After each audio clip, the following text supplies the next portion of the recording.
When I was a teen I was really interested in animated pilots and thesis films here on YouTube.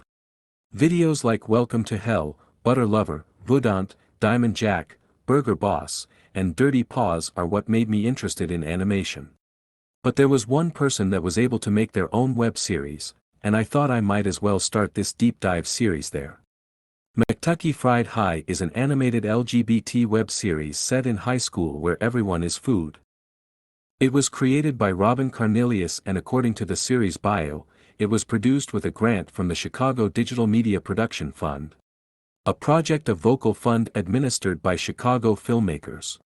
Robin wanted to create a show that was diverse and unapologetic. At the time, animation executives didn't allow people to include terms like asexual, non-binary, transgender, etc. in their shows. So Robin wanted to be able to create that representation for people who identified with those identities. They also wanted to be able to discuss topics like biphobia, transphobia, and STDs in their show, which isn't something most executives greenlight. Before I get into the show, I'd like to point out that a lot of these characters are based off of stereotypes, and while they were all written satirically, I do think it's important to mention before getting into it.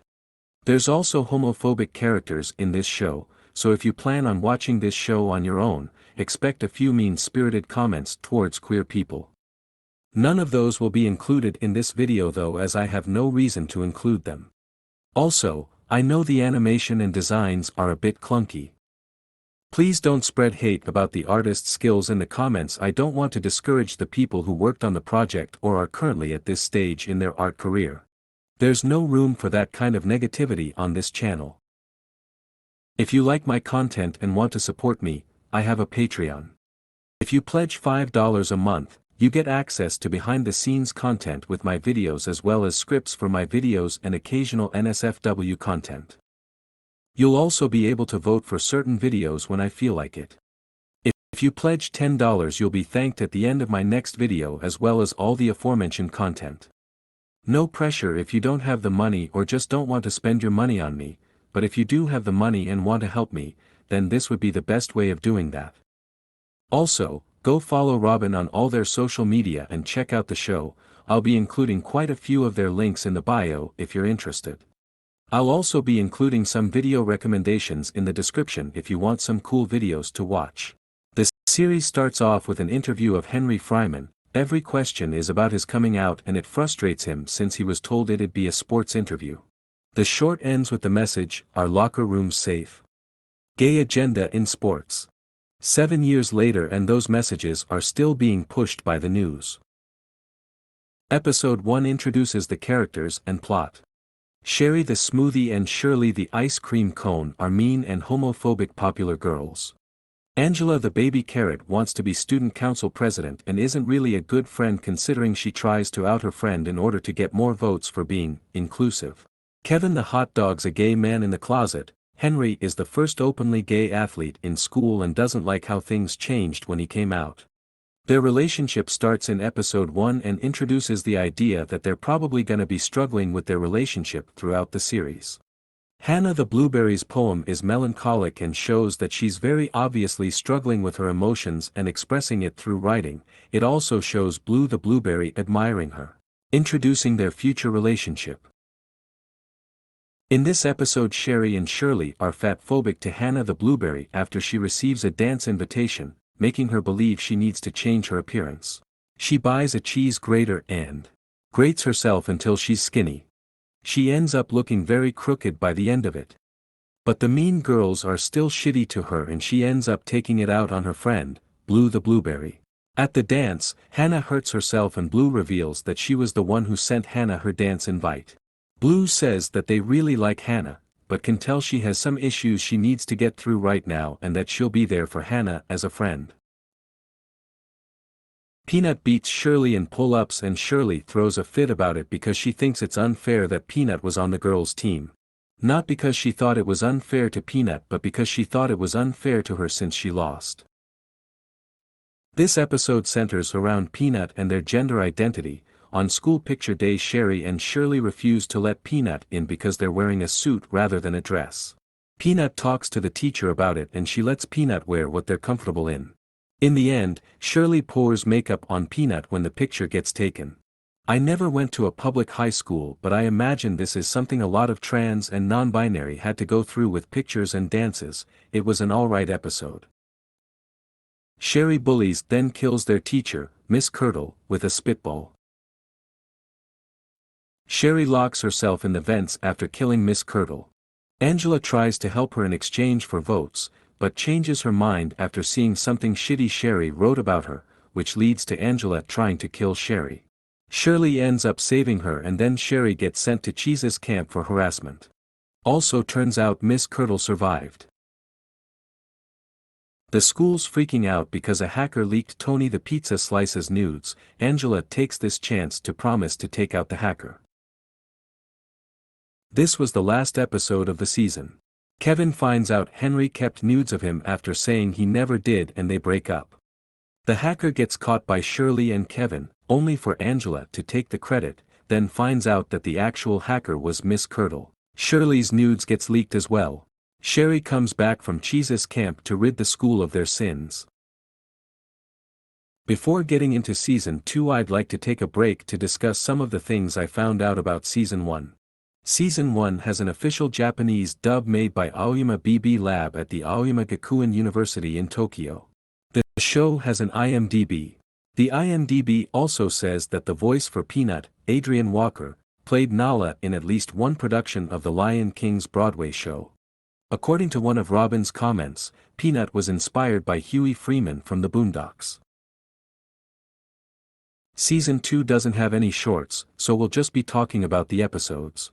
This season does, however, have 7 episodes rather than last season's 5, which I think more than makes up for the lack of shorts. This episode introduces this season's main plots. Kevin has a new girlfriend, which breaks Henry's heart. Henry has a new rival, Lala the Chocolate. And Sherry's preaching cheeses to the rest of her classmates. The episode also shows the misogyny and racism Lala has to go through, which shows up in future episodes and potentially could have been a major part of Season 3 if it was created. The queer group at school make an all-gender bathroom, then Sherry takes over that bathroom to turn it into a prayer room. The queer group declare a hunger strike, and Sherry challenges them to a day-long hunger strike. If they can last one day, they can have their bathroom. They fail. This episode also has Blue leave that specific group because of their hypocrisy and gatekeeping for the community, specifically with Lala, Kevin, and Henry. The episode starts off with the Cheeses group slut-shaming Sherry, which leads to Blue and Shirley starting a feminist club. Hannah also comes back in this episode to join the feminist group. They get together with Blue in this episode. Lala also calls out Peanut and Tony on their gatekeeping activism. This episode's about sex edition. Sherry shuts down the sex ed class for violating her religious beliefs, so the feminist club holds their own after school. The students and teacher are obviously unequipped to be talking about the subject, but they do have an open conversation about it, even if most of the people don't understand the issues they're talking about. They find out that Kevin has an STD and go ballistic, until Lala calls them out for treating him like that. When they find out, his girlfriend ends up breaking up with him, not because of the STD but because of him being bi. This was probably my favorite episode so far and had a really funny scene that made me giggle.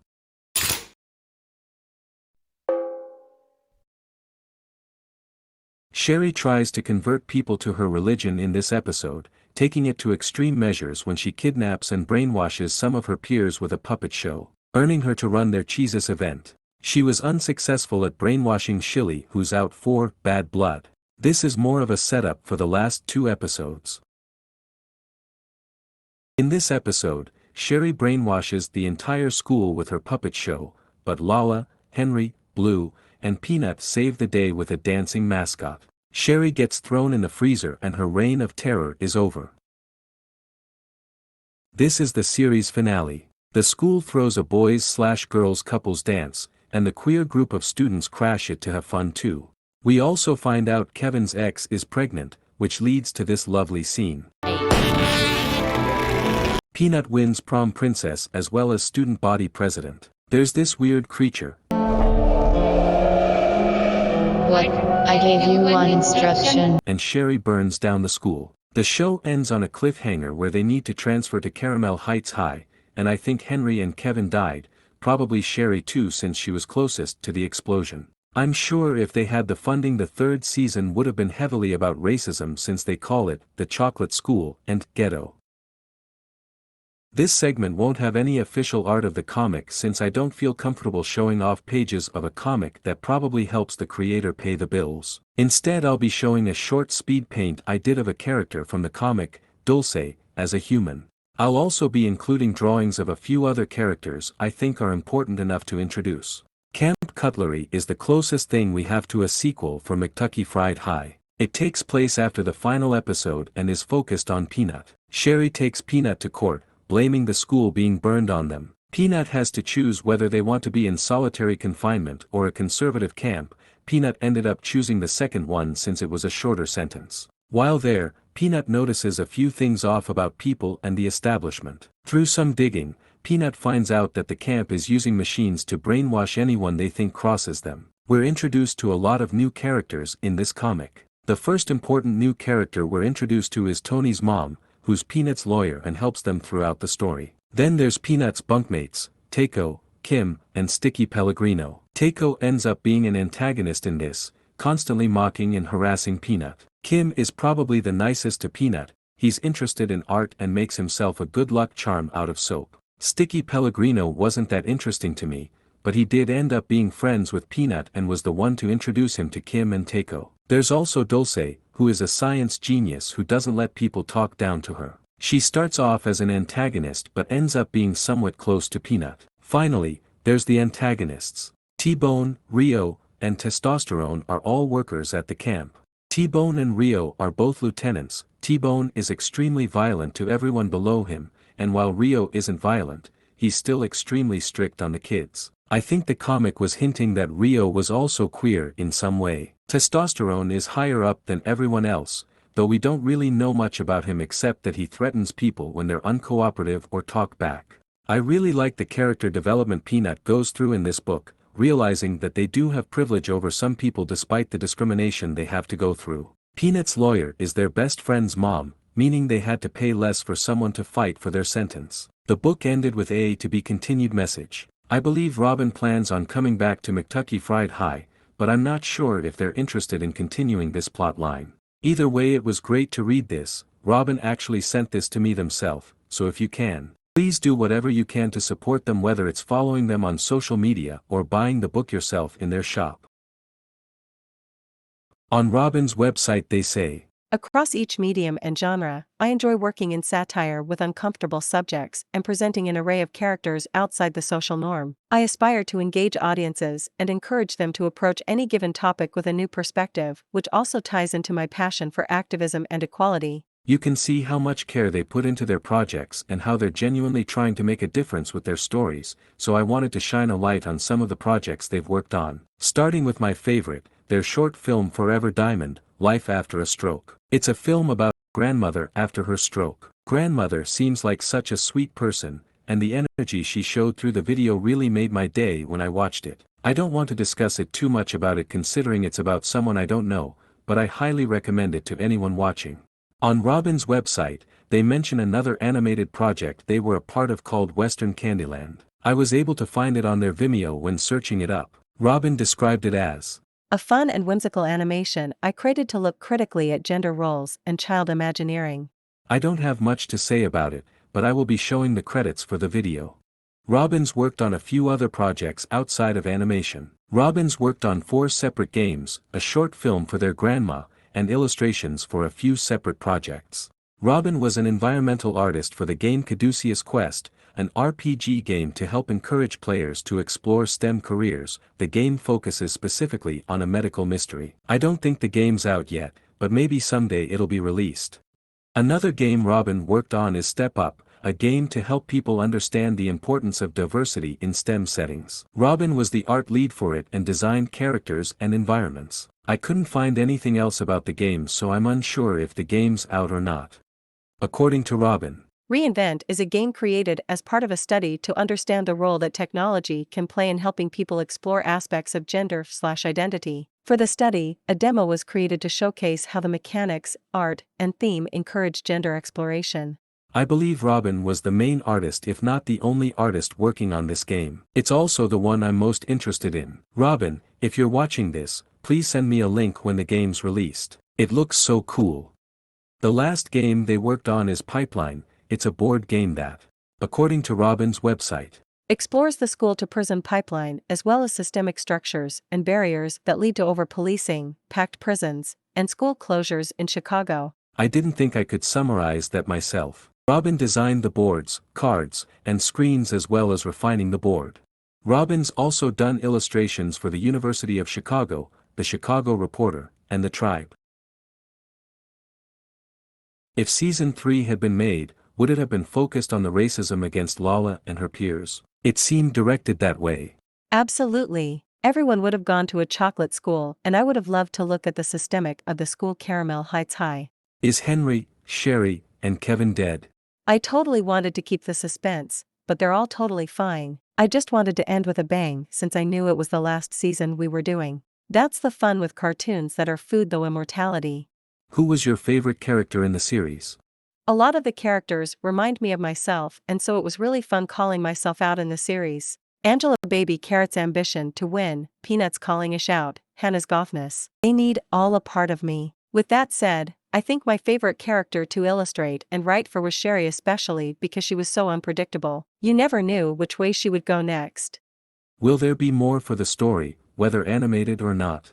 I've thought about how else to continue the story through comic strips or even a visual novel game. There's just so much to explore, and the world is so rich that I hope to return to it one day. How much did the funding for the show affect what you were able to make? We were grant funded, so the budget was mega tight. Everyone who worked on it got paid, even if it was a small amount, but nowhere near what everyone deserved. I also tried to cut costs and ended up overworking myself and burning out to the point where I realized it wasn't sustainable. That said, I'm very happy with what we did, and with more funding, we could have paid more and had more hands on deck for the finished project, especially the parts that I animated. Haha. How did the Japanese dub for Season 1 happen? Did they ever reach out to dub Season 2? I got a message on Twitter from Professor Junko Iwabuchi, who had seen a post on Twitter about it. She messaged me about her students at the Aoyama Beyond Borders lab doing an LGBTQ media project and it being a Japanese dub for the show. The students formed a team, hired established voice actors, and edited it together. They also hosted me and one of the team's producers twice to come to Tokyo. We got to speak with other students, press, Tokyo leadership, and teachers as part of a larger forum on LGBTQ awareness and rights in Japan. It was beyond fantastic and greater than anything I could have imagined. The Aoyama team led by Junko did an amazing job, and I am eternally grateful for their work on dubbing the series as well as their hospitality and commitment to LGBTQ rights. In the show's bio, you say that the show was produced with a grant from the Chicago Digital Media Production Fund, a project of Vocal Fund administered by Chicago filmmaker. How were you able to do that? Did you go to them or did they go to you? How much money did they give you to make the series? The first time I had seen the production fund, I didn't apply. I was just a student at the time and realized and thought there were more deserving and established projects that would be funded. The next year, though, I was encouraged to apply for the grant by the other recipients, some of them also being early in their careers. With that inspiration, I applied for the grant, reached out to some people I worked on projects with in grad school. It wasn't the full amount $20,000 that they would give out, but $9,000 for the first season. The second season was also around there, and we did a Kickstarter as well, to help with the other costs. We didn't get anywhere near as much as we needed, but our team was hungry and passionate and we pulled it off. A part of me was hoping it would have gotten exposure and more funding in order to produce more, but the production fund grant-only model wasn't sustainable. Perhaps if there were additional grants to apply to, that could have helped, but I was stretched so thin, as were our other team members, that it wasn't realistic to continue applying for grants, especially during production. That's part of the reason I turned to continuing Peanut's story through a graphic novel, because I could work on it myself and take my time without being beholden to any grant cycles. Is there anything you're working on outside of McTucky Fried High? Right now, I'm working on a career in the games industry. So far, I haven't had any projects quite the size of McTucky, but I'm always seeking out new ways to tell stories, and video games are my current path. So definitely see more McTucky things in the future, but it depends on when and how sustainable it would be for everyone involved. McTucky Fried High was a passion project that Robin worked extremely hard on. It's so inspiring seeing someone being able to work on their dream projects, so I want to end this with a message for everyone watching. It's important to support smaller projects and creators. There's so many stories we haven't heard specifically because of lack of support and funding. If you're able to, please try and support these smaller indie projects, whether it's through Indiegogo, Kickstarter, Patreon, or any other place you can donate to. I'll be making a lot more videos dedicated to small projects people either have made or are currently making. And if you want to support me, please share this video. I know it's a lot to ask, but I really want to be able to turn this into a career for myself. I love making videos, and I want to continue making more. Also, I've been getting so much support in the comments the past 2 months, and I just wanted to say thank you to everyone who's been commenting. It's really encouraged me to continue making bigger videos and trying out new things. Thank you so much for watching my video. I'll see you all next month. Thank you to my patron, Richie.